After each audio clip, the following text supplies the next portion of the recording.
time, I'd like to call the regular meeting to order. Clerk of the board, please call the roll. Arencibia, Present. Emerald, Here. Lopez Zepeda, Here. Segura, Here. Solis, Present. Aguirre. Here. This is the point on the agenda where members of the public may address the board on matters posted for the special meeting and in accordance with Government Code Section 54954.3A. The board will provide an opportunity for members of the public to directly address the legislative body concerning any item that has been described in the notice for this meeting.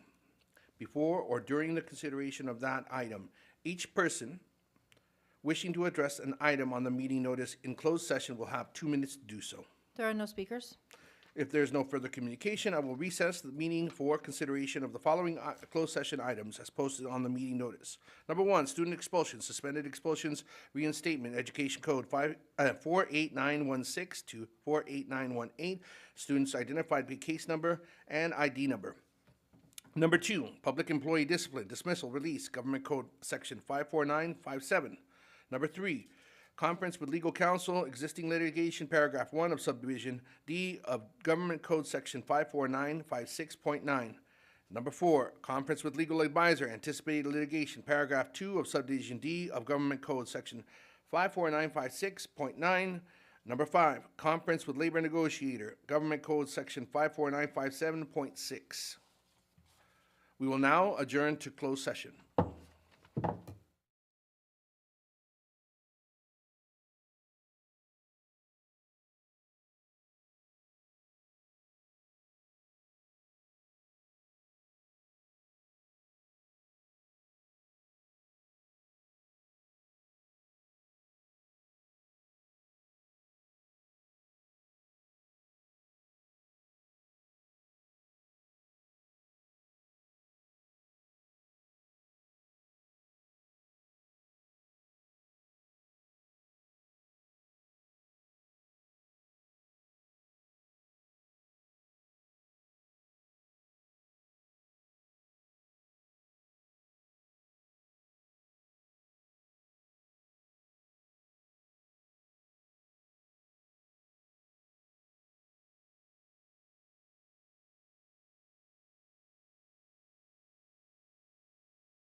At this time, I would like to reconvene the regular board meeting. Clerk of the board, please call roll. Arencibia, Present. Emerald. Here. Lopez Cepeda. Here. Segura. Here. Solis. Present. Aguirre. Here. Ringfield. Here. We will now hold a moment of silence and the Pledge of Allegiance.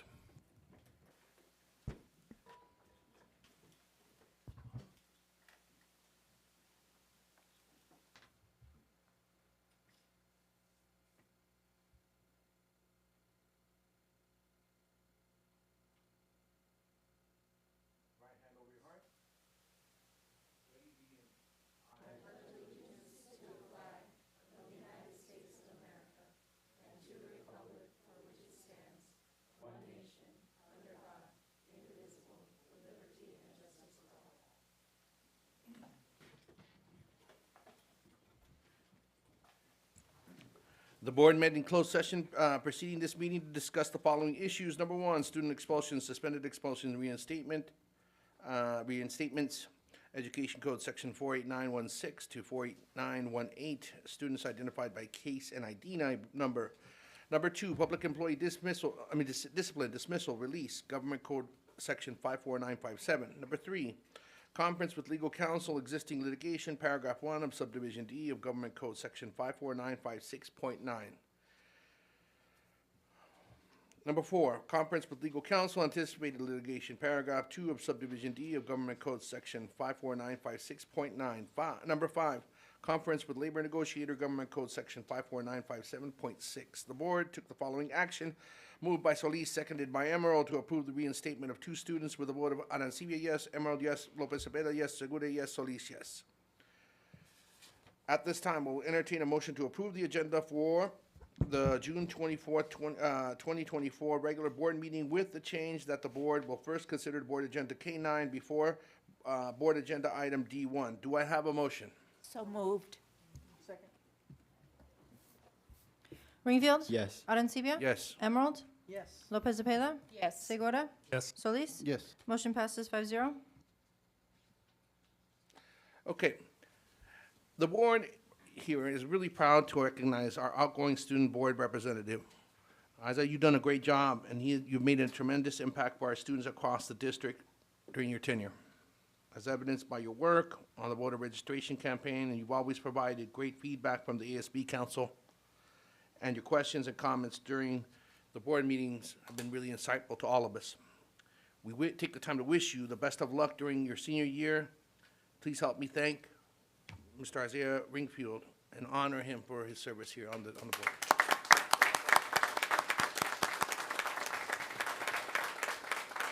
And with that, I want to make sure we get a picture, but we have a plaque for you, my man. Congratulations.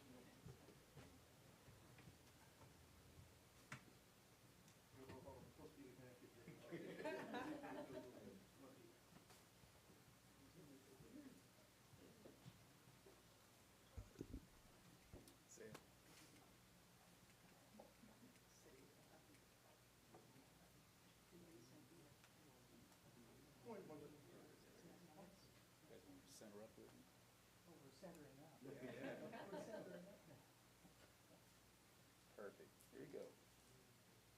Ready, 1, 2, and 3. One more.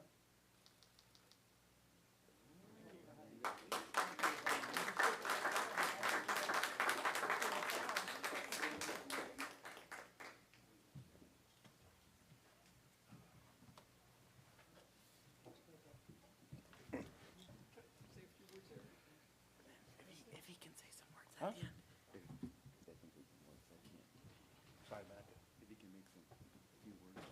end. So, yeah, go for it. Nick? Thank you, Mr. President. So I just want to tell you, Mr. Ringfield, that I truly appreciate your participation and all the work you provide and that you put into taking your position, seriously, and just seeing you nice, because I've seen you out at a number of the different activities or learning sessions or what all the things that are happening at the districts, and I truly appreciate that. And as the president mentioned, we really appreciate your communication with the ASB and then letting us hear, no matter what it was, how they were feeling, and that's really important to this board and is valued. It's just not, yeah, okay.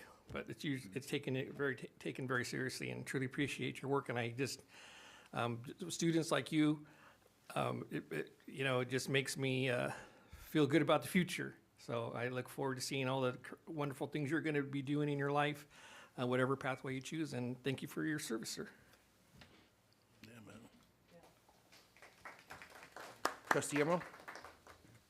And of course, from the bottom of my heart, it's been great getting to know you. You're a born leader. You've got great ideas. You care a lot about your community. The students on the campuses, the employees there who are trying their best to make a difference for young people.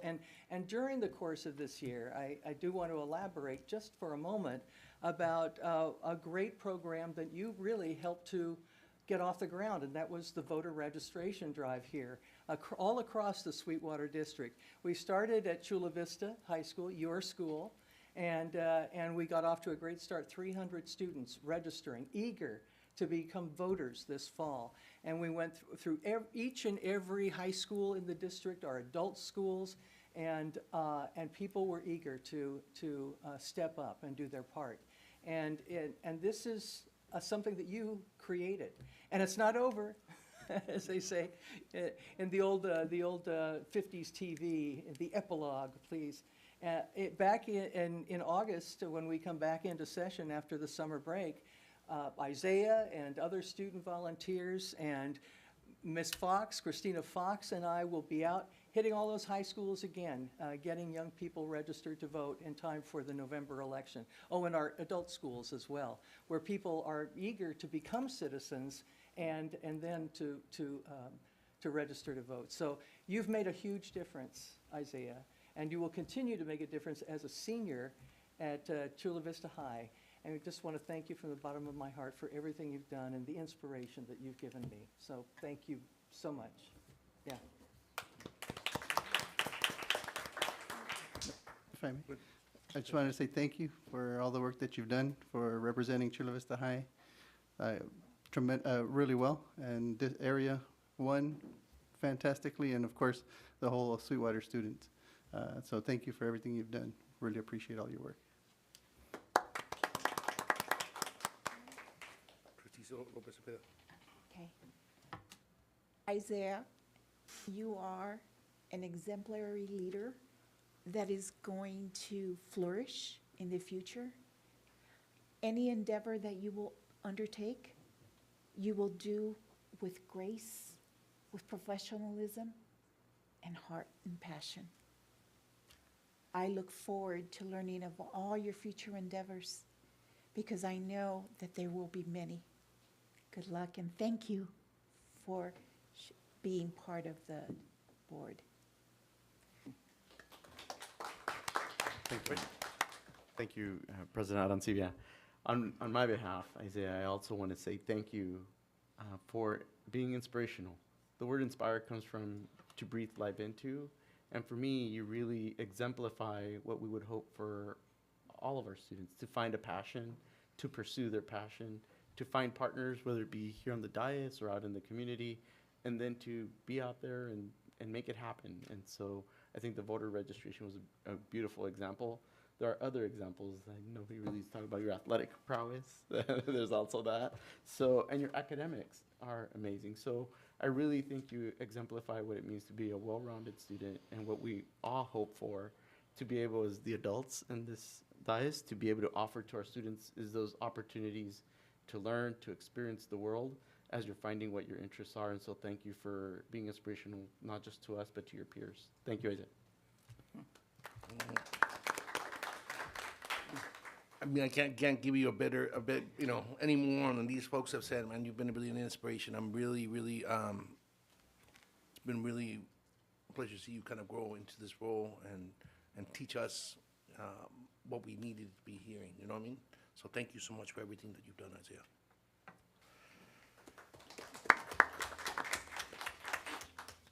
President Steven, I believe Mr. Ringfield will be making some comments as well, and then a brief introduction. Okay, I prepared a little something.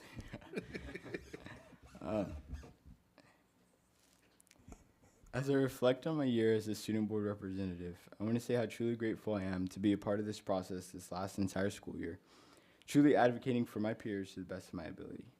My monthly meetings with ASU presidents, discussing topics of concerns with students across the district, and doing work with other board members and Dr. Guede to foster a true sense of unity between the district and the students have been special. It is not over yet, as Mr. Emerald has invited me to be a part of the CPR AED training next school year, and I will continue to do the work of registering students to vote in time for the November general elections throughout the South Bay. You all can't get rid of me yet. I truly want to thank everyone in this building and outside of this building who have continued to support my efforts to break barriers and stigmas of who or what a student that looks like me should be or should do. I'll take this experience with me wherever I go throughout life. With that being said, next year's student board representative is amazing. Her values are right in line where I think they should be. They're ingrained with empathy and ultimately advocating for South Bay students and their families as a whole. She is truly special. Thank you all and have an amazing summer.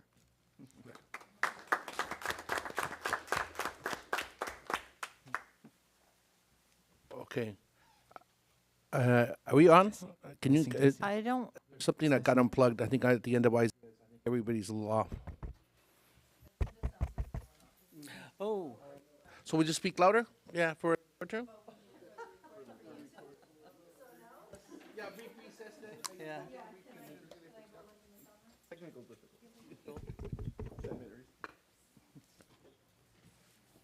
I'll time it.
we're going to continue. Go ahead, Dr. Aguirre.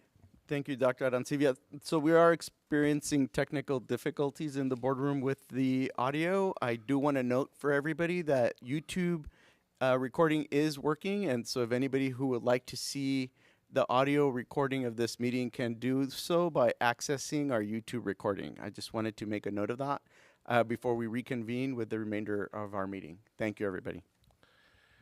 And with that, Ms. Bisido? Yes, for the recognition for Mr. Ringfield, we do have a speaker, but I also wanted to introduce the student rep for next year, Miss Liliana Davis from Olympian High. She was here. Congratulations. Well, she'll be officially sworn in July, but she wanted to Fantastic. come and Welcome see to the how board. everything went. Welcome to the board. And we have a speaker who wanted to address the recognition of Isaiah, Joanne Fields. Good. Hi, Joanne. Evening, Superintendent, school board members and staff. I wanted to take the time to thank Mr. Isaiah Ringfield. Not only is he a great representative on campus, but also in the community. I had the pleasure of being a part of a community forum with KPBS that had a focus on South Bay, and he brought the student voice, and he commanded attention. Everybody wanted to hear from him, and that's really exciting to see. That's an opportunity that you seized on your own, because you could have just stayed on campus doing voter registration. It is equally important to voice the student voice here in Sweetwater District, because it spans over so many municipalities, but also to know that students are interested and to advocate, because many times we hear what you need to do versus what students would like to acknowledge, bring ideas forward. And Ms. Davis, I hope that both of you will work together because, again, you can come off campus and really advocate for students in the community. And it's a great resume builder, because after speaking, so many people were just attracted to him and wanted to really get to know Mr. Ringfield. So thank you for your service. I know it doesn't stop today, and it will continue. And I really appreciate the voter registration drive that you have started, because we know we have a major election coming up, the presidential election, but every election is important, so that we make sure our school board members are voting in favor of the programs and services that we need in Sweetwater School District. And I look forward to maybe one day that you run for office, because you have a supporter with me. Thank you. All right.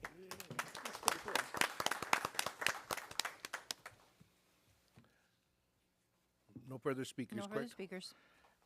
Okay, now we will move on and have a message from Superintendent Dr. Moises Aguirre. Thank you, Dr. Arancibia.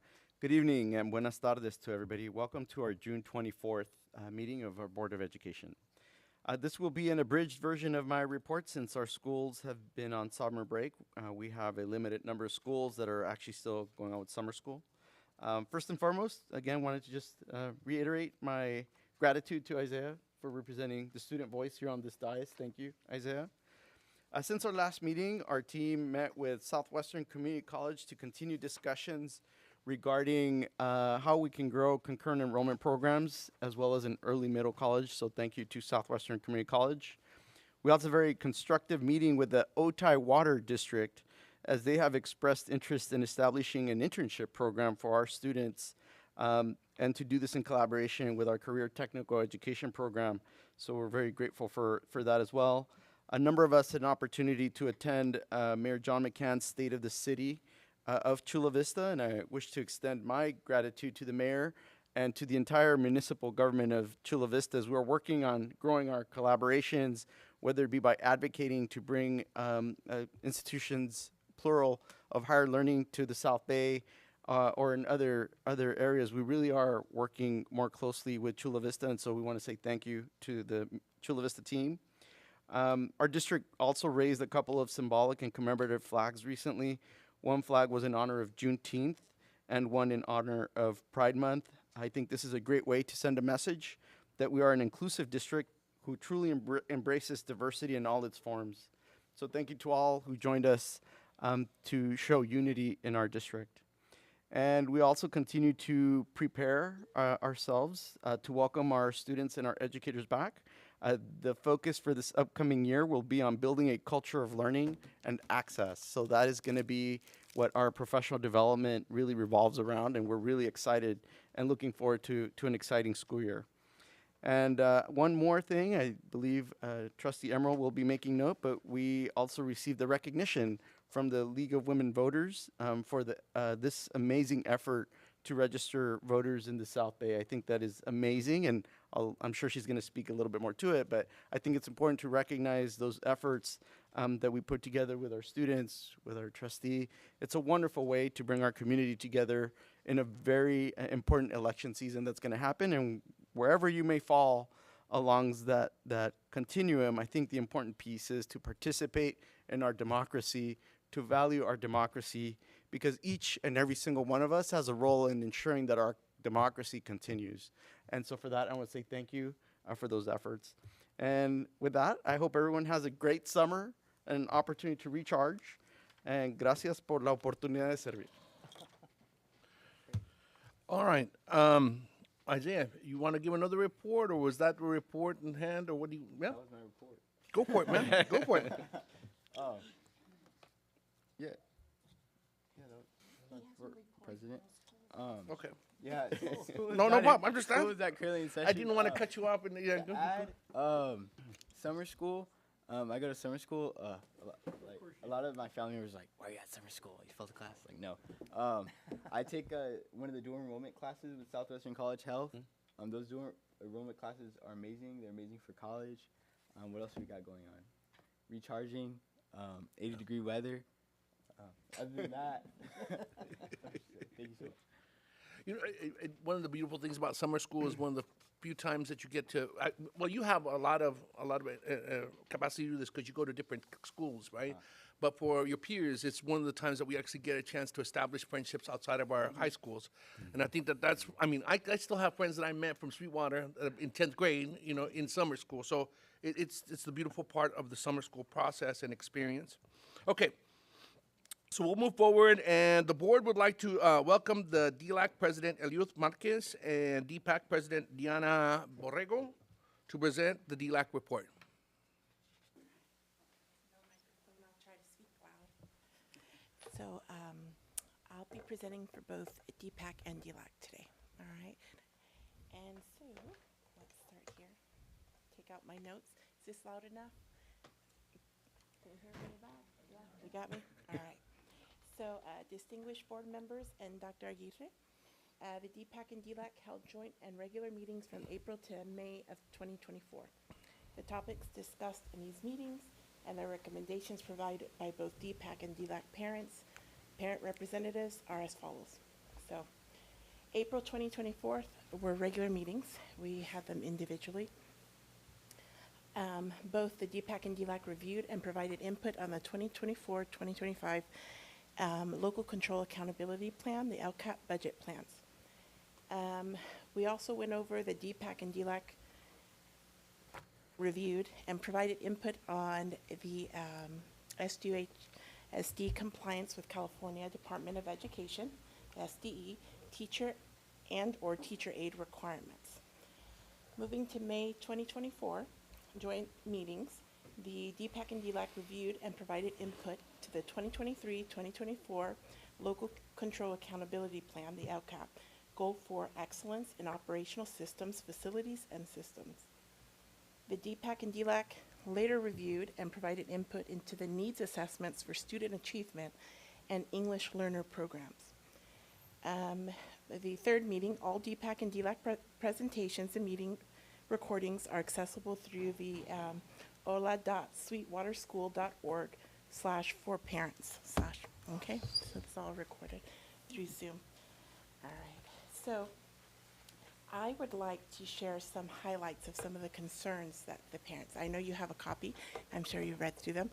I tried to summarize as best as I could because a lot of what everybody was saying was pretty much on par with each other. So I broke it down for the LCAP goal one, teaching and learning. Some of the concerns were about low performance and specific actions available. Some of the suggestions included a reduction in student versus counselor ratio and a reduction in class size to alleviate the stress on teachers. And they also suggested 2 teachers per classroom with students at higher risk of failure and in greater need for support. I guess this is under the motto of some of the schools in our district have that for students with IEPs. And so I think that's what they're referring to kind of extend it. Another concern was the impact of the budget cuts on innovative programs and activities and providing specific support and interventions for students with IEPs. For instance, increasing expanded access to VEPA classes or programs for students receiving special education services.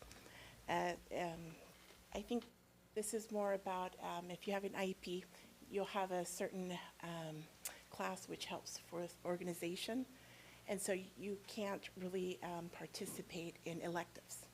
So that was another concern of seeing how we can maybe open that up to students with IEPs and special needs. Let's see. All right, so good news. Parents were very excited to hear about the rollout for the iTutor.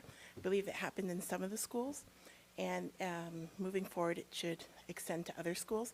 So there was a lot of good feedback about that, and so they were very excited to hear it. All right, so let me move on.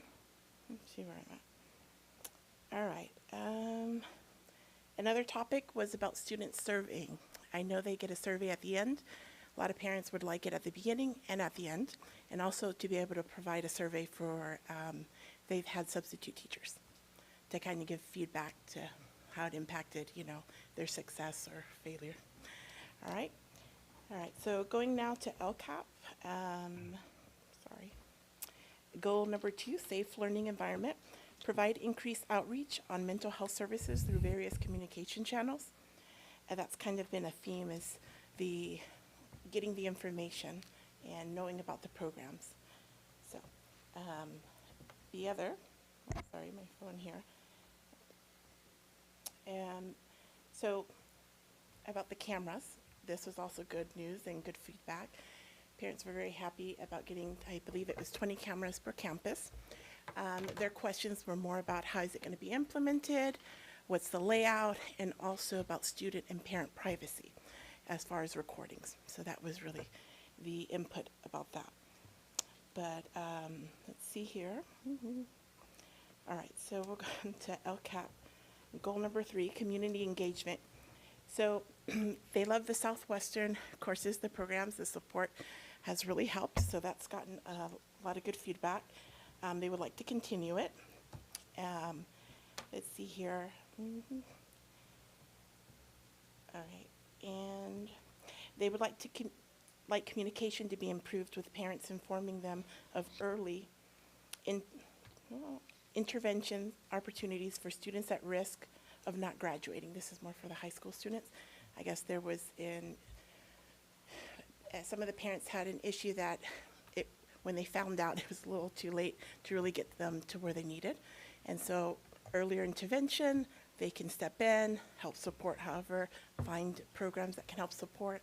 So that was, again, the communication and the outreach is the concern, and in a timely manner. All right, so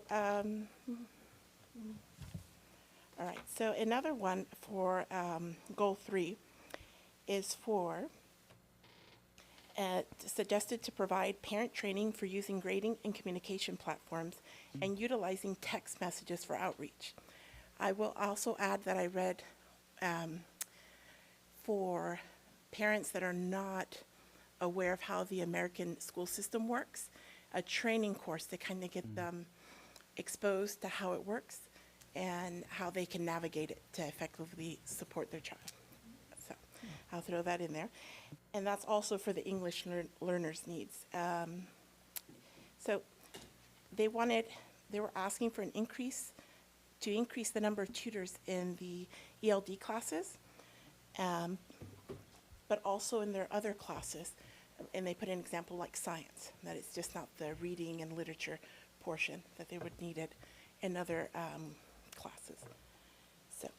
The other suggestion, and again,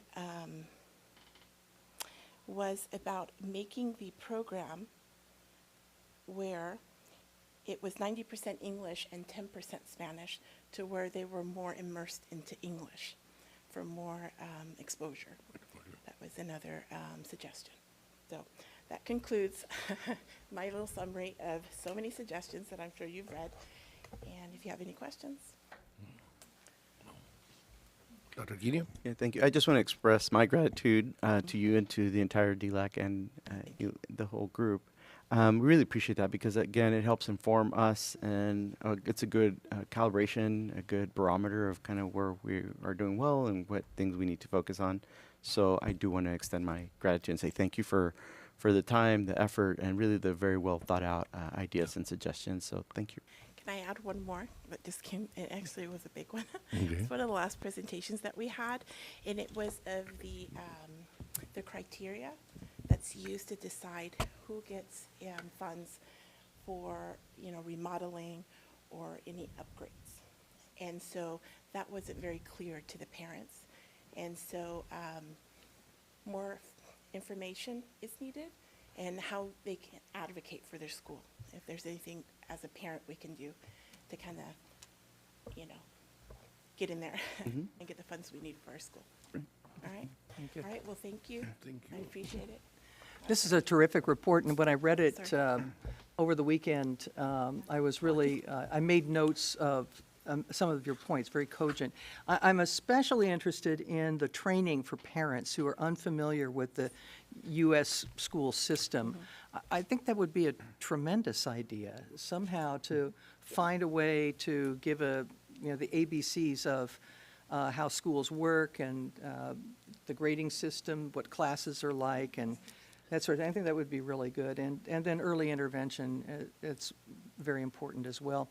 And you were asking about knowing what's happening with projects at your schools. A proposed master plan has been released, and it's really it's fine-tuned down to just basic details of what's going to happen at all of our campuses. Right. And I know that through the facilities department, you could probably get a copy of something, can't we, Ms. Quirk? We did, and Yep. in the meeting, we got that. Terrific. It's more of how they came to that. How did they decide? That, an example that they shared, and I can't remember which high school it was, but it was in comparison to Eastlake High School. They were, they're going to get the library remodel versus another school that, from what I understood, was quite older than Eastlake. And they were like, how did we not get it before Eastlake? Although Eastlake also has some wear and tear, obviously,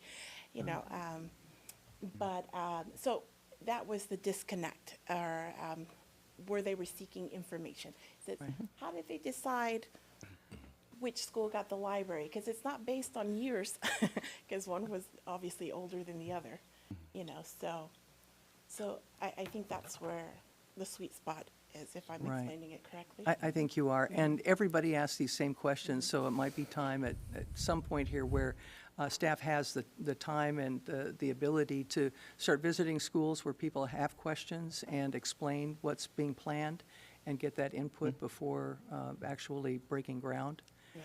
But money's coming in, and you know that this board has voted on putting a bond on the ballot so that we can bring in more money to make improvements that are sorely needed at many of our campuses. That's good to hear. Thanks for all your work. Well, thank you, I appreciate it.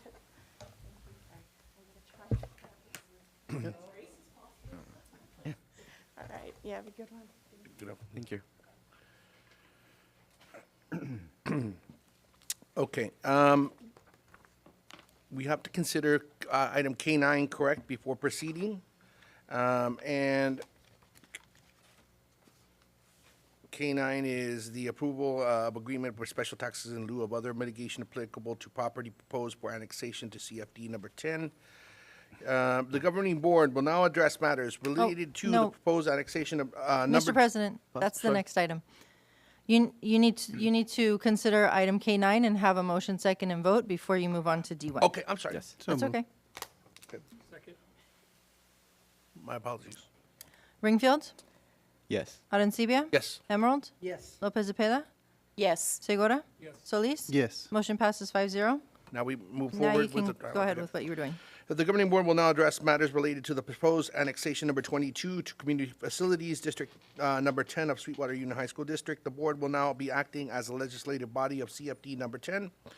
This is the time and place designated for the public hearing regarding the annexation of property to CFD number 10 and the proposed levy of special taxes on such property. I declare the public hearing now open. Dr. Salkeld, please describe the status and procedures relating to annexation number 22 to CFD number 10.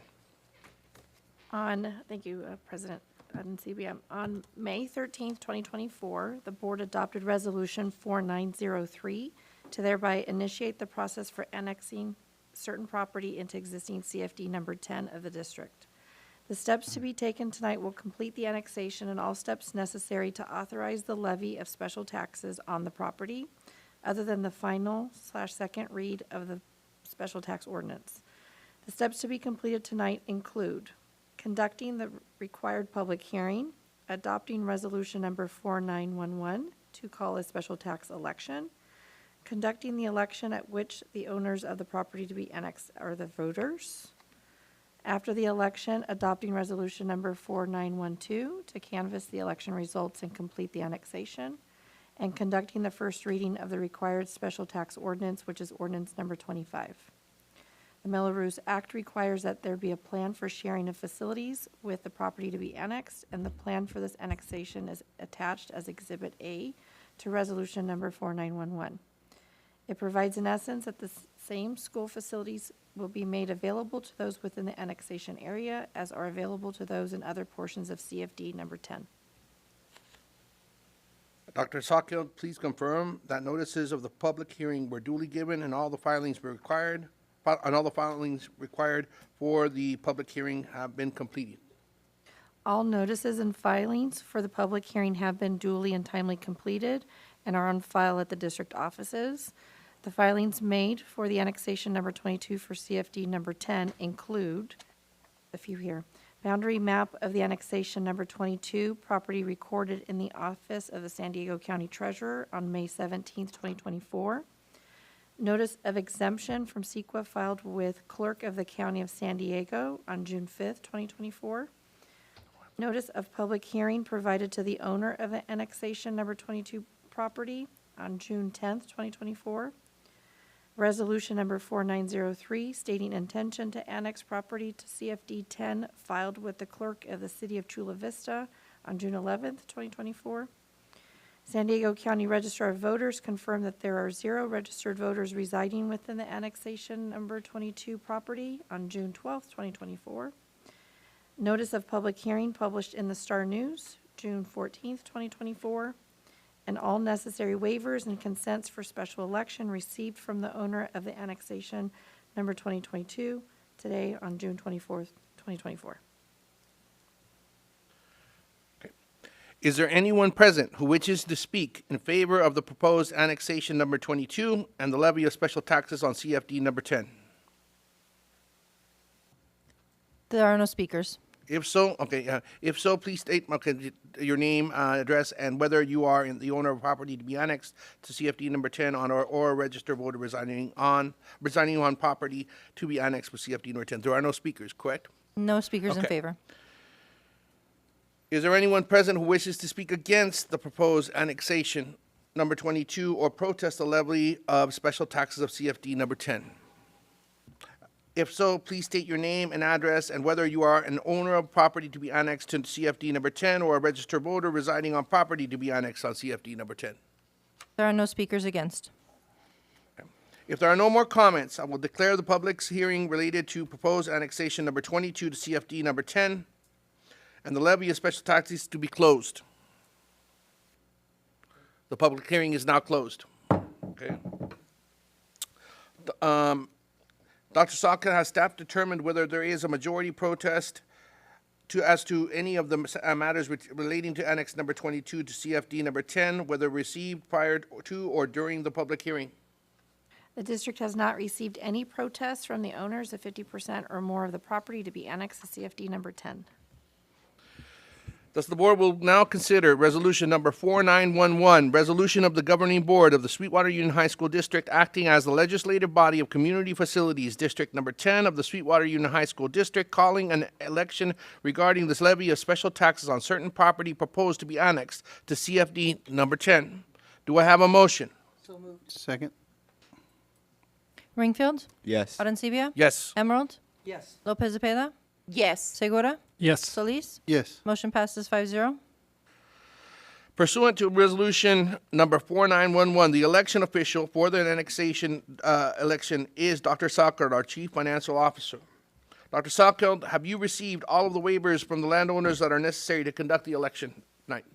The district has received a waiver from the sole landowner, and the waiver was duly approved and signed. Dr. Salkeld, do you concur with holding the election less than 125 days after the adoption of the resolution number 4903, which sets forth the board's intention to annex the property to CFD number 10? Yes, I concur. The next item is special landowner election within annexation number 22 area. Dr. Salkeld, please declare the results of the special election. The annexation number 22 special election has been conducted and completed, so we've got that. And proposition 2024A was approved by not less than 2/3 vote of the landowner. There were a total of 1 ballot cast, a total of 13 votes cast on the proposition, 13 votes for the proposition, and 0 votes against the proposition. The certification of election results is included here in our Exhibit A to Resolution 4912, which is presented for your consideration. The board will now consider resolution number 4912, resolution of the governing board of the Sweetwater Union High School District acting as a legislative body of Community Facilities District Number 10 of the Sweetwater Union High School District, canvassing the results of a special election and annexing property to CFD Number 10. Do I have a motion? Second. Ringfield, Yes. Arencibia, Yes. Emerald, Yes. Lopez Zepeda, Yes. Segura, Yes. Solis. Yes. Motion passes 5-0. The board will now hold the first reading of ordinance number 25, ordinance of Community Facilities District Number 10 of the Sweetwater Union High School District authorizing the levy of special taxes on certain property annexed to CFD Number 10. Do I have a motion to present the first reading of the ordinance number 25 by reading of ordinance title only, and that the clerk of the board forego regarding the entire ordinance? So moved. Second. Sorry, that should be forego reading the entire ordinance. Right. Ringfield, Yes. Arencibia, Yes. Emerald, Yes. Lopez Zepeda, Yes. Segura, Yes. Solis. Yes. Motion passes 5-0. The motion is approved by majority. Ms. Macedo, please present the first reading of the ordinance number 25 by reading the ordinance title only. The title of ordinance number 25 reads as follows. Ordinance of Community Facilities District Number 10 of the Sweetwater Union High School District, authorizing the levy of special taxes on certain property annexed to such Community Facilities District. Copies of ordinance number 25 are available at the district's business office for inspection by any interested member of the public. Dr. Salkeld, please schedule the second reading and adoption of the ordinance number 25 to occur during the regular board meeting to be held on July 8th, 2024. The matters related to annexation number 22 to CFD number 10 scheduled for tonight are now complete, and the board will now cease acting as a legislative body of CFD number 10. Do we close? You're done, yep. This is the point in the agenda where members of the public may address the board on any matter not on the agenda and have 3 minutes each to do so. Pursuant to board bylaw, the board may limit the time for public comment on a single topic to 20 minutes per topic. The Board of Trustees cannot legally take action on or respond to matters not posted on the public agenda, but will refer the matter to the superintendent's office for review and report. Speakers shall refrain from using profanity and shall speak in a respectful manner. Thank you for your cooperation with this. Joanne Fields.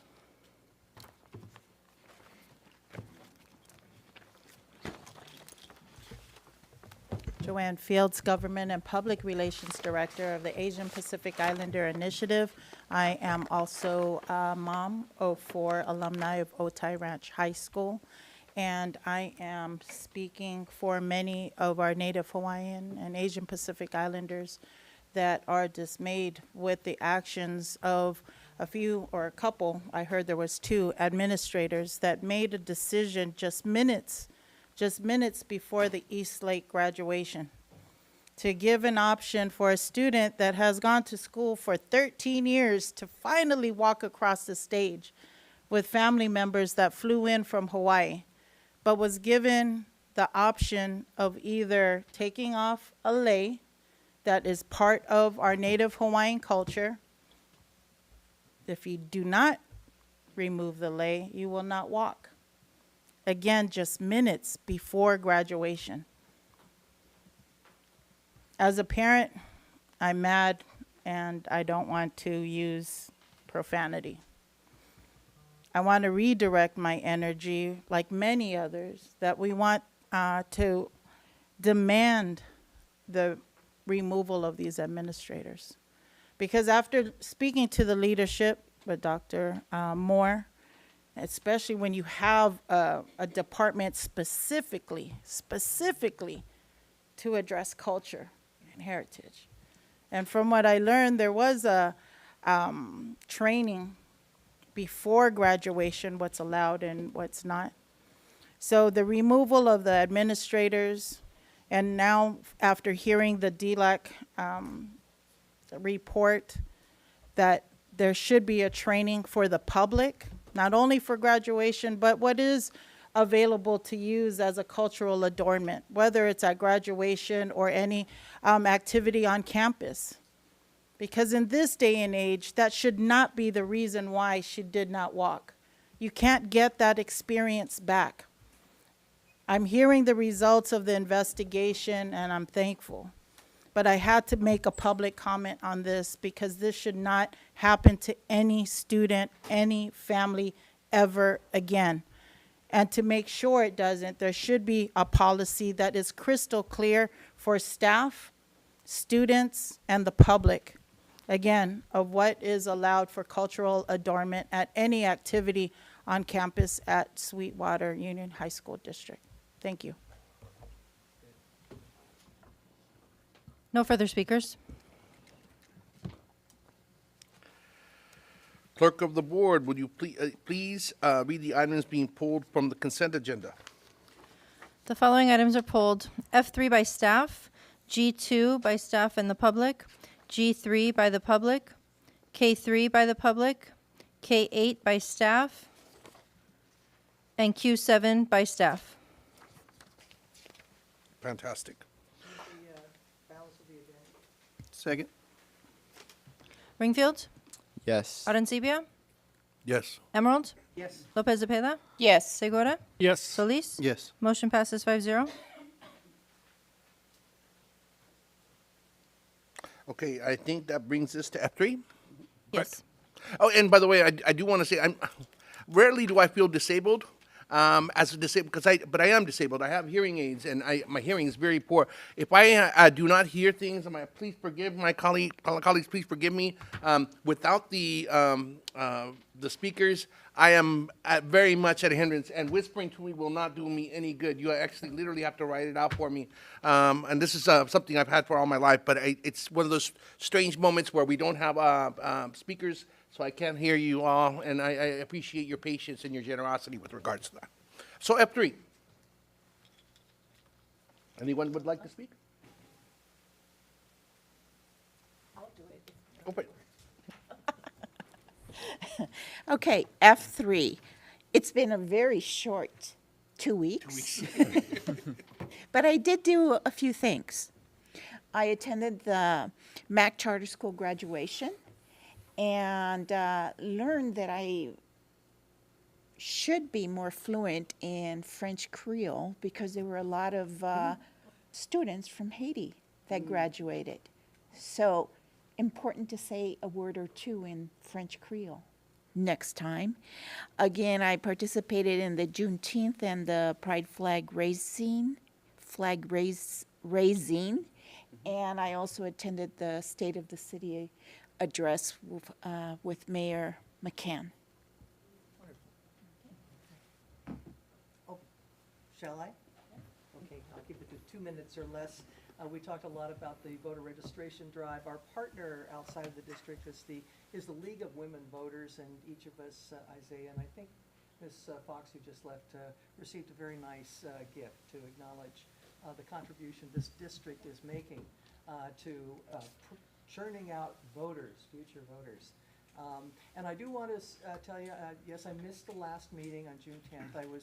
I was assisting my daughter bear a child, and just over here at the Chula Vista Labor and Delivery Center, one of the last babies born there before that center has been closed, and that's another issue. I've got real concerns about women's health care down here in the South Bay. But she was born healthy and making noise, and I thank the board for your indulgence allowing me to play hooky to be there for the birth of my granddaughter. Thank you. Congratulations. Go ahead. Thank you, President. I didn't see yet, so I'll be brief. Just to echo on the remarks that Superintendent Gutty mentioned about our meeting with the Otay and Sweetwater water districts, and they had a board member there and one or two from each organization, and the leadership there. They had the general managers there. They had a lot of very high-level administrators and leaders there, and that just showed me how they are truly and honestly looking for access to our students to be able to see what the different careers that are there locally in the water industry, whether if you were going to be a fitter, those careers are there, or you want to be accountants, they need accountants there too. They need all kinds of professionals, just like they would do here, just like here, that you need administration to run the organization. But just like everybody else, everybody wants the students. Everybody wants you, because there's less students to do the work or to do the studying or what have you. But I was truly grateful for that, and I look forward to that. We'll continue to. We had some good ideas, and some of that will come out.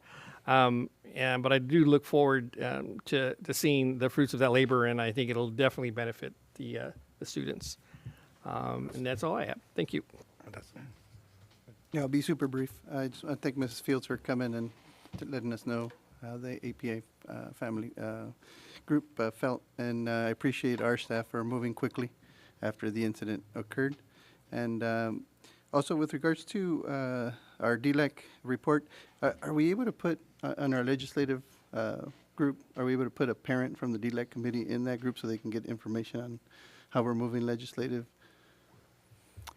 So if I may, thank you, President Ancibia. So I think there's different ways we could probably proceed. I do agree it's really important for us to get some information about our legislative priorities and how we engage with the state and federal government. So there's probably different ways we could do that. We can definitely explore that further. We can convene internally and then put some thoughts together so we can not only share information, but really kind of bring in as partners. Yes. But there's probably different ways for us to do that. So I'd like to explore that if you don't mind. Yeah, that'd be great, because their voice would be great, great to have. Yeah. So there was something else I forgot, but that'll be good. Thank you.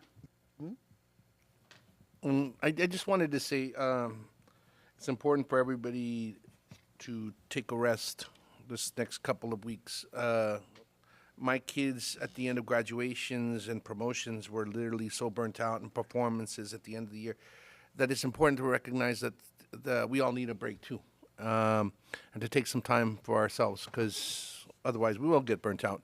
So make sure that you take the time to enjoy the sun, and even if it's just going to the park or walking around, to take that time to rest and get a mental break. I think that's really important for our students, because I'm starting to realize that as my kids grow older, there's more and more pressure put on them about completing certain things and getting things done and participating and doing extracurriculars.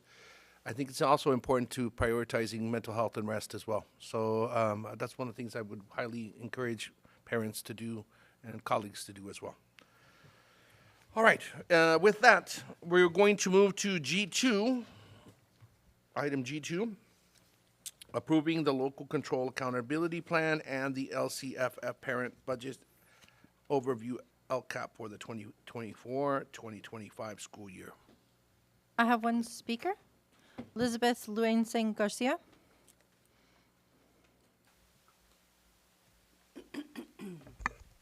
Good evening, everyone. I'm Lysabeth Luansing Garcia, President-elect for SCGA, and I'm here to address an important matter when it comes to our LCAP regarding the allocation of roles and responsibilities typically assigned to teachers on special assignments, or TOSAs. While I recognize and respect the contributions TOSAs in our district, I want to highlight a critical oversight in not equally considered counselors on special assignments, or COSAs, for some of these positions. Counselors bring a unique set of skills and expertise that are invaluable to the holistic development and support of our students.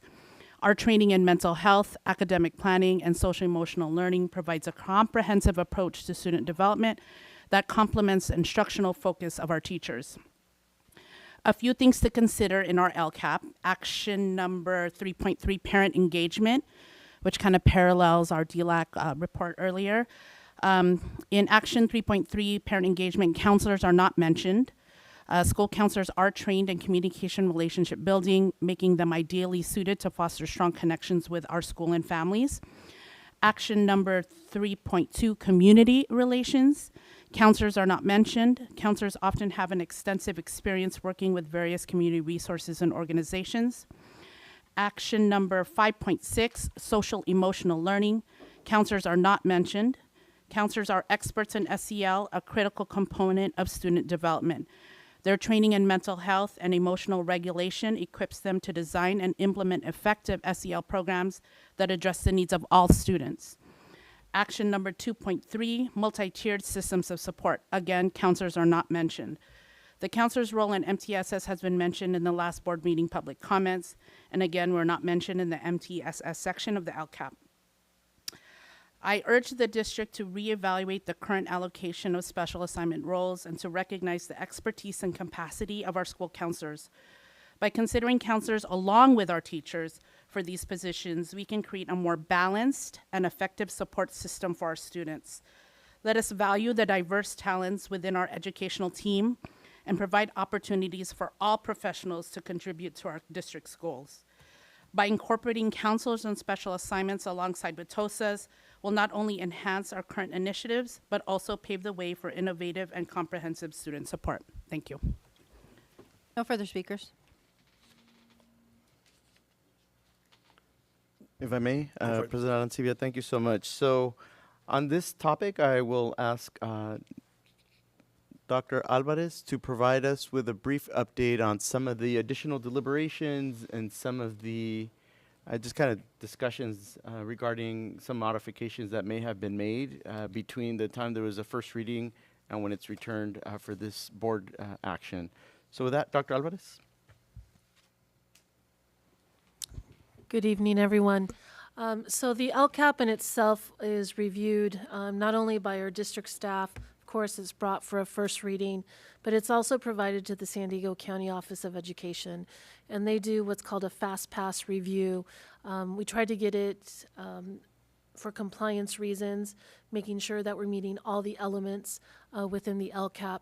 We did that review on June 7th, and they provided us some nominal changes, just some additional action steps that needed to be clarified. Nothing in terms of content was changed. I did meet with SCGA and did a consultation with them to look at particular areas where we could potentially include counselors and additional roles or steps. MTSS is one of those areas that we're looking at a district-wide committee to have counselors on that, or at least a counselor representative, to ensure that at the site level, those MTSS teams also have counselors as representatives. That is not something that was written into the LCAP itself, but we don't designate who those teams are, but we're going to provide that guidance to sites to help support that. Any further comments from the board? No comments. Thank you for that. Move to approve. Second? Ringfield, Yes. Arancibia, Yes. Emerald, Yes. Lopez de Tejeda, Yes. Segura, Yes. Solis. Yes. Motion passes 5-0. Item G3, Polled by the public. I have one speaker, Elizabeth Luensen Garcia. Hello, me again. Apex Credit Recovery Program advocate. I wanted to talk about I want to advocate for its equity and implementation across the district. First, I want to highlight the inconsistency in the number of credits students are allowed to recover per semester. While some students are capped at earning a maximum of 3 credits towards Apex, others have managed to earn 6 or more in the same period. This disparity raises concerns about fairness and equity. Every student deserves an equal opportunity to catch up and succeed, and we need to establish clear, equitable guidelines for credit recovery limits that apply uniformly to all students. Secondly, the allocation of Apex licenses per site do not reflect the unique needs of each school. A blanket distribution fails to consider varying student populations and the distinct challenges they face. We must adopt a more flexible approach where license distribution is based on actual demand and specific needs of each site, ensuring that all students have adequate access to this vital resource. Additionally, I want to address the notable absence of school counselors in the district's Apex credit recovery guidelines. While the roles of administrators and teachers are well defined, counselors are not mentioned. Counselors have been instrumental in the success of this program. We identify students in need of credit recovery. We provide teachers with lists of students and their course deficiencies. We enroll students in the Apex course. We monitor their progress, and we engage with parents when necessary. Our involvement is crucial for the program's effectiveness and student success. Not to mention, Counselor in Special Assignment Ms. Mason plays a crucial role behind the scenes supporting teachers and students in accessing their courses and ensuring credits are posted accurately.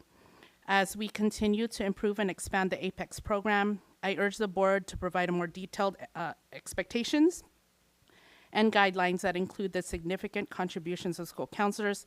This is not only to enhance the program's efficacy, but to also ensure that all stakeholders are recognized and utilized effectively. Addressing these issues will promote a more equitable and efficient credit recovery process, ultimately supporting our students' educational journeys. Thank you. No further speakers. Any comment?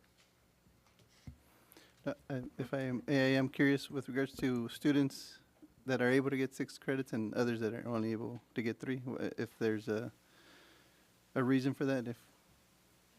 Yeah, it's all about, as far as I understand it, your pace. So, depending on. Can you talk into the mic? Oh, Thank you. it's all about your pace. I agree. Some students, like you said, is next to the theme of access. So some students may have more access. Like, I know some students they can't make it to those Apex classes or whatever. But generally, it's just about pace. How are you getting it, and the support you get from your teachers. So I mean, all those things added up. But it's really about the pace you go. For some students, they just missed the cutoff. So really it's all review for them, so they can just speed through it. So I think, Apex is really just about pace. You could get a couple credits, or you could get 6 or more. So I really appreciate that perspective from a student perspective. I very much appreciate the input and the feedback we received. I'll ask Dr. Alvarez if she can provide a little bit further context, as well as kind of the nature of the quantity of the licenses that we have. So you can kind of describe those so that everybody can have that baseline understanding. I would appreciate it. Sorry. Thank you for that question. So up to this year, we had 3,000 licenses for the district at the high school level, not including adult schools. Adult schools have their own separate licenses. This contract actually extends to universal or unlimited licenses, so we won't have to measure the number of licenses per school. Because we have many schools, and most of our Title I schools were the one when under the old auspice of 3,000 licenses, they did have the option of purchasing additional licenses, and many did so through the use of ESSER funds, LCAP intervention funds, which are allocated based on school site needs. So both of those, both Title I and LCAP, funded based on student needs. So those were available for school sites to also purchase. With this unlimited license, that won't be anything, that won't be a detriment to any school site. If they have other priorities, this priority will still be maintained by the district, so we'll have licenses for all students. There is a required number of seat hours with Apex that we adhere to, and so that completion of credits is, as Mr. Whitfield described, based on student participation. We do have some students that finish more credits throughout the year because they're able to pace that. But we do have opportunities not only through our graduation coaches our acceleration coaches that we have assigned to each site, funded through LCAP funds, and before that with ESSER funds.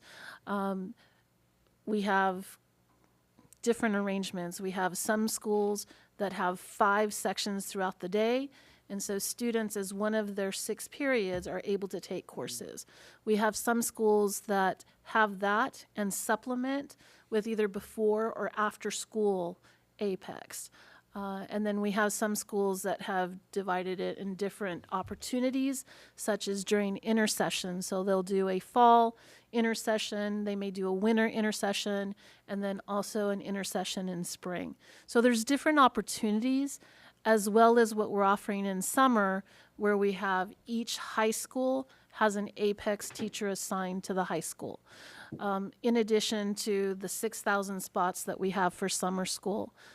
For credit recovery within the school day during summer for our high school students. So there's different opportunities.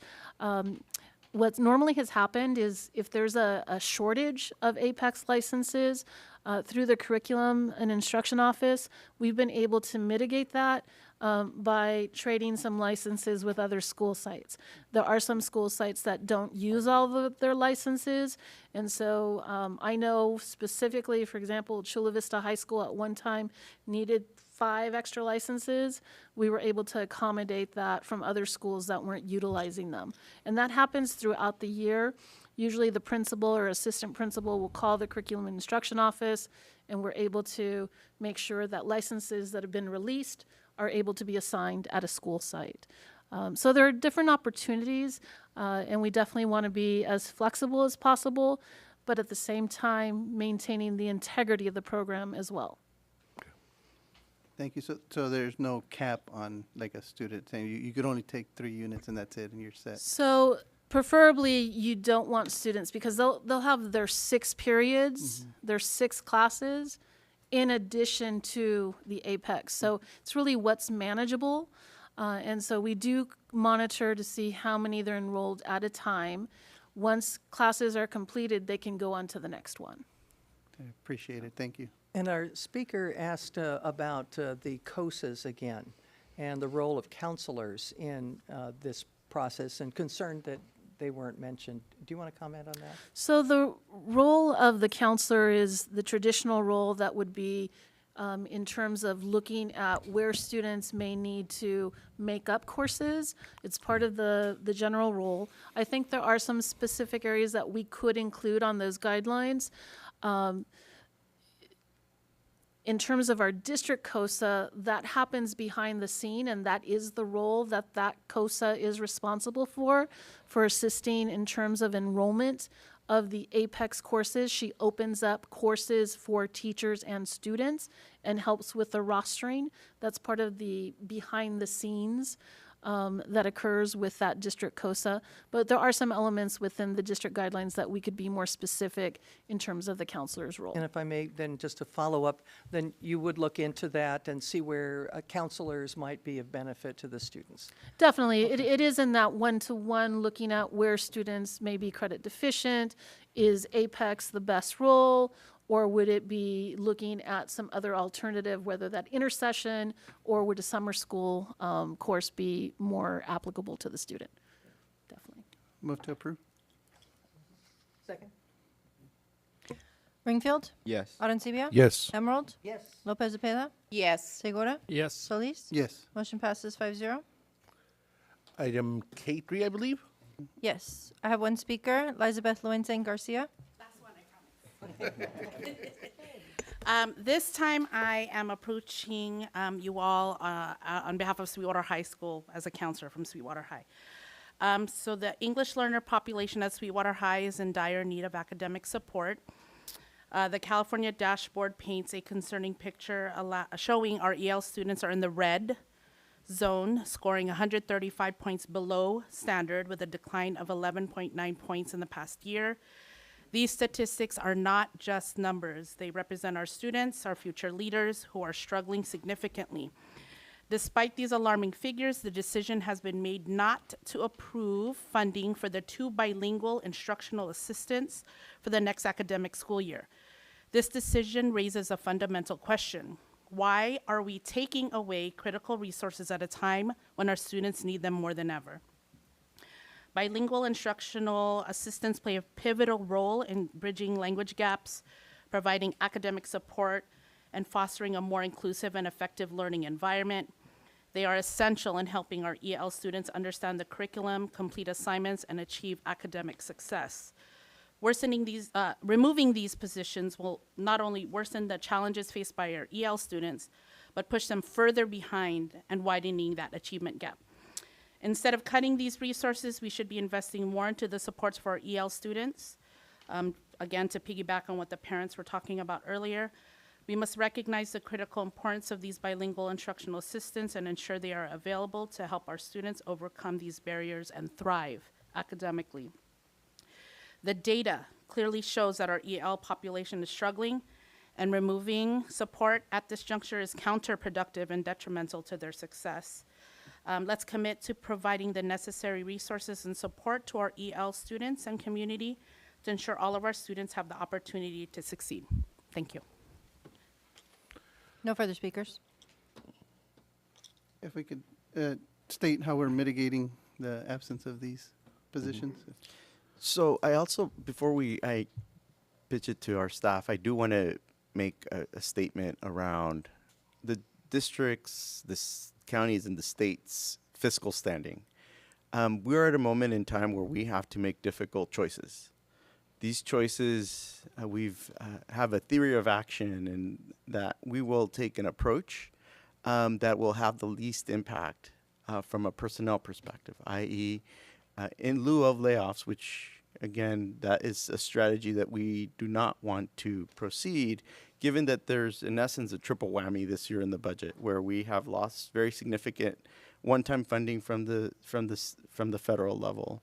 The state budget is in deficit, and as we heard this Saturday, legislative leaders and the governor just agreed to a budget that in essence tries to stanch the bleeding. And then thirdly, given our very strong decline in enrollment, this is how we implement this strategy. And so I really appreciate the opportunity to describe the why behind it. This is a strategy that is meant to inflict the least amount of challenge on our system. That, however, does not mean that there will not be challenge on the system. The reason that any of these positions exist is because at any point in time, they were deemed very much to add value to the experience that we have. However, given that we are in the situation where we do have a structural deficit within our district, we need to take action. And so our approach has been to implement one of attrition.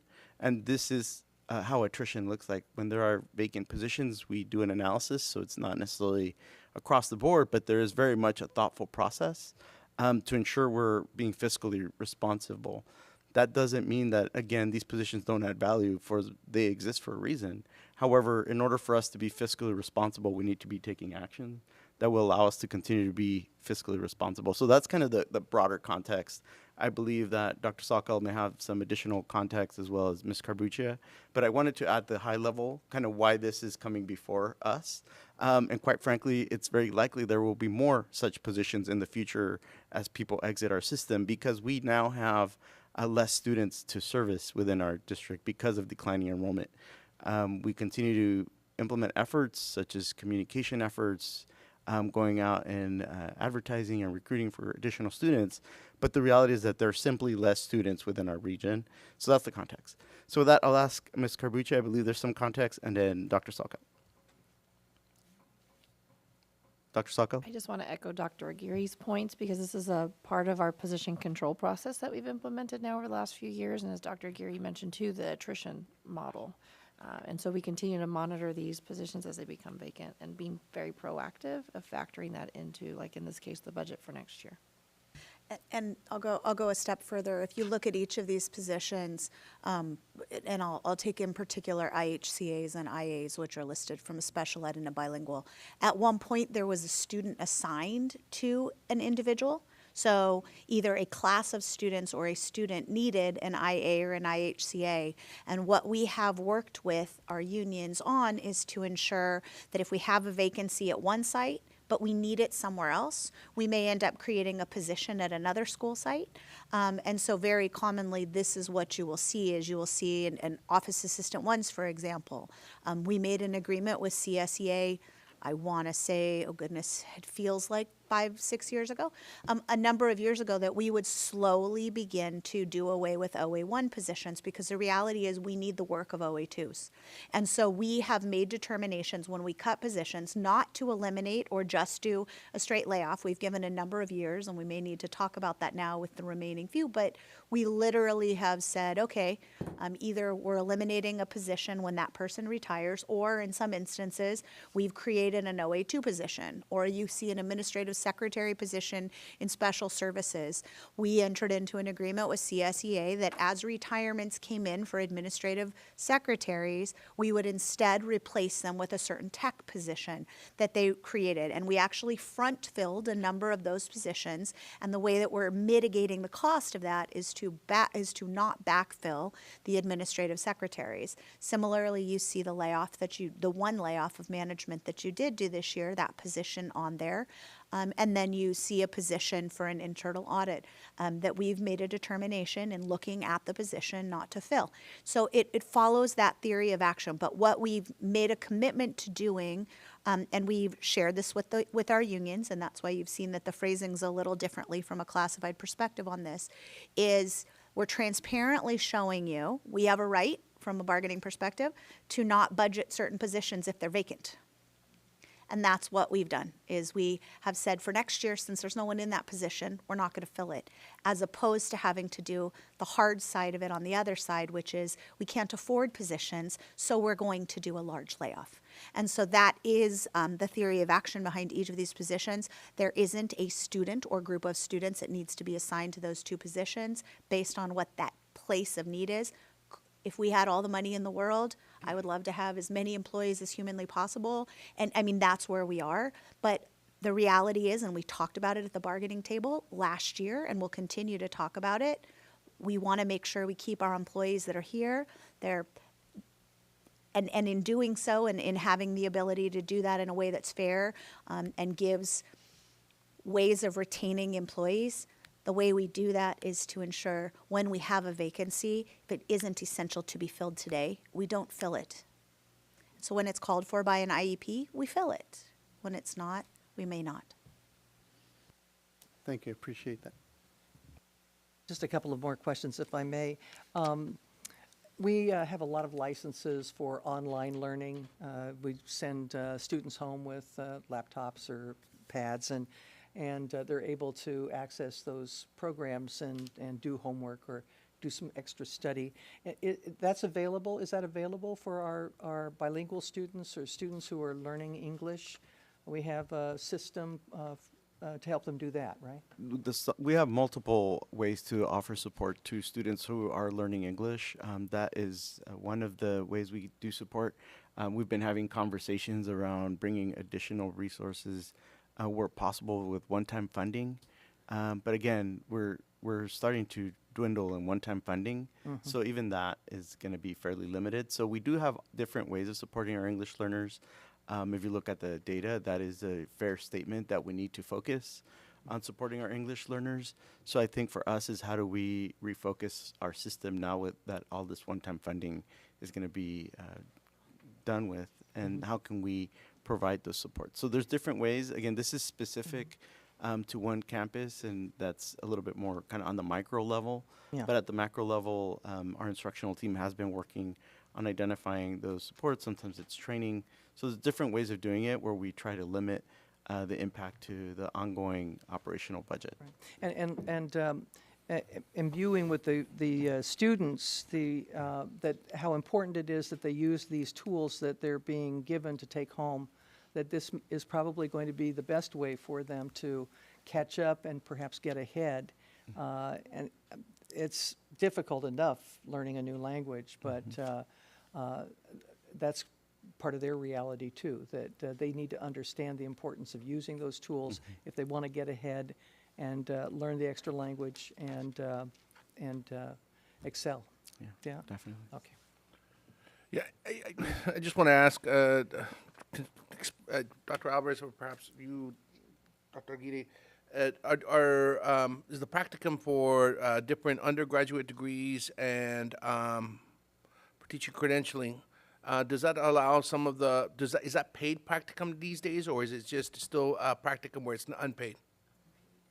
Okay, and I'm not saying in a pinch. I think this might be a situation where we need more dynamic solutions to be able to address the needs of our second language learners in terms of, finding folks that can work as instructional assistants that are bilingual from UCSD or Paloma Nazarene, San Diego State, wherever, to be able to help us out and gain the practicum hours to support the students at particular campuses that are facing these cuts.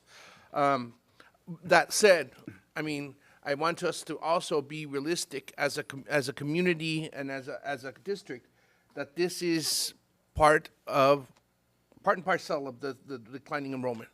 And this is one of the things that we have to be aware of, and we have to make the difficult decisions. That doesn't preclude us from going different routes of having folks, volunteer for the practicum, and I think that would actually make sense. But I think we're trying to take a very measured approach in how we approach this, and I think for that reason, I'm going to make the motion that we approve this. Okay. I'll second. Ringfield? Yes. Arencibia? Yes. Emerald? Yes. Lopez Zepeda? Yes. Segura? Yes. Solis? Yes. Motion passes 5-0. K8. All right, this is K8 is the report and adoption of the Sweetwater Union High School District's 2024-25 proposed budget. This item had a first hearing and it's now coming back for second reading and action. I will ask Dr. Sokol to present this item. Dr. Sokol. Thank you, Dr. Geary, and good evening again, President and CBN Board of Trustees. We're bringing forward the budget for adoption. What's an update since our last meeting on the 10th is the state legislature, the Assembly and Senate, did approve a budget on the 13th of July, which they forwarded to the governor. And so there's been the deliberations, as Dr. Geary mentioned, even to this past weekend. And again, we're hearing the common themes, right? There's going to be some cuts at the state. There's going to be some discussion about utilizing the reserves, as we suspected, which is modeling what we're doing as well as a district at the local level, utilizing our reserves into the out years. As that information and all the various education bills that the governor's already starting to sign, we'll see what the specifics will entail. If it's something material, we'll be bringing that back to the board in August, which is considered the 45-day budget revision. But in terms of the work that the staff did since the first read, there was some reconciliations to some details on the restricted resources, which does have an impact then on our projection for the out year. It wasn't too material, but it just had a change on our fund balance. Again, just our projections, still that item that we need to look forward and maintaining now what would be a 3% economic uncertainty reserve for 26-27. So that's the key change. We've got the complete SACS report for the board's approval, which we will be forwarding then to the county office tomorrow to meet the statutory requirements. And Dr. Sokol, if I may, I'll wait for Board President, if I may. So Dr. Sokol, this is actually very timely given the previous inquiry where this proposed budget, and if you see the structural deficit within it, that information is as if our budget were to be static. Correct. So in essence, if we take action to, again, be proactive to address the nature of that structural deficit, it would allow us to mitigate some of the structural deficit, thus allowing us to present a more fiscally sound budget, given the challenges that I mentioned in terms of the federal one-time funding, the state budget challenges, and our declining enrollment. So is that an observation? This information is based on as if it were static. We can take proactive steps to mitigate. Correct. This is all based off of assumptions that we've shared before at the first reading, but yes, and how we just had the prior action, we've included that in our out years. But any changes, proactive actions we take can be incorporated into this as we move forward into our first interim, second interim, and as we start to build the 25-26 budget next year, we can incorporate that and help with our current variables here, including then what the variables that the state will then pass down. Thank you. This we vote on, correct? Yes. Move to adopt. Second. Ringfield? Yes. Arencibia? Yes. Emerald? Yes. Lopez Zepeda? Yes. Segura? Yes. Solis? Yes. Motion passes 5-0. Item Q7. This is pulled by staff, if I may, just to afford Ms. Emerald the opportunity to abstain, should she so desire. I'll move. Second. Ringfield? Yes. Arencibia? Yes. Emerald? Abstain. Lopez Zepeda? Yes. Segura? Yes. Solis? Yes. Motion passes 4 yes, 1 abstention. And with that, lowered audio and all, we made it through. I appreciate everyone for helping out. That's it.